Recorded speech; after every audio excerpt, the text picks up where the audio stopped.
My name is Bhaskar Kumar. Magadha பேங்க்ல கேஷியரா work பண்றேன். என் சம்பளம் 6000 ரூபாய். பேங்க்ல எனக்கு இருக்கிற கடன் 36000 ரூபாய். भैया 3 वड़ा पाव दीजिए. 12 ரூபா. எனக்கு ரொம்ப பசிக்குது. வாங்கிட்டு வராரு இருப்பா.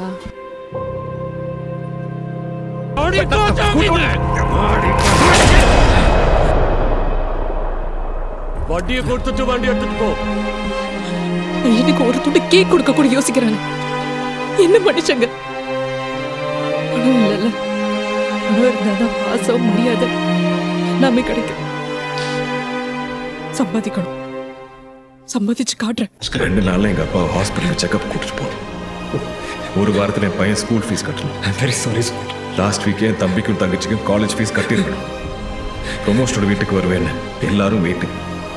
அந்த பட்டேல் வேற ஸ்கூட்டர் பிடிக்கிட்டு போயிட்டான். வீட்டுக்கு போக பஸ் டிக்கெட்டுக்கு பாக்கெட்ல சில்லறை கூட இல்லடா. பாக்கெட்டே இல்லை. இதை விட கொடுமை என்னடா இருக்க முடியும்? போகட்டும், போனா என் ஒருத்தனோட வாழ்க்கை, உழைச்சா என் மொத்தம் குடும்பம். ஒரே நாள் நான் நிறைய எழுந்துட்டேன்டா. இனி எடுக்கக்கூடாது.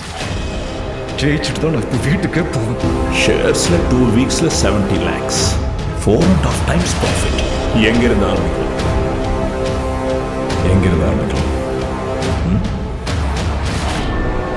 இந்த மாதிரி நேரத்தில் தான் தோணும், ஃபேமிலிக்காக எவ்வளோ ரிஸ்க் எடுத்தாலும் தப்பு இல்லை.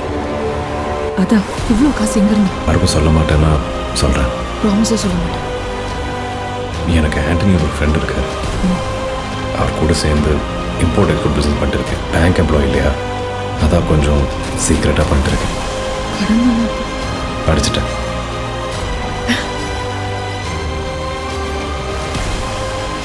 வெயிட், ஆக்சுவல் கதை இப்போதான் ஆரம்பிக்குது.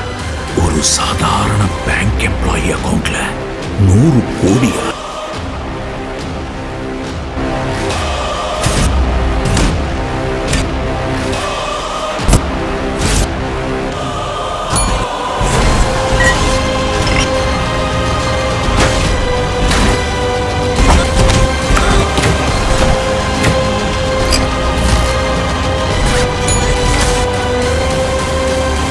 This is India.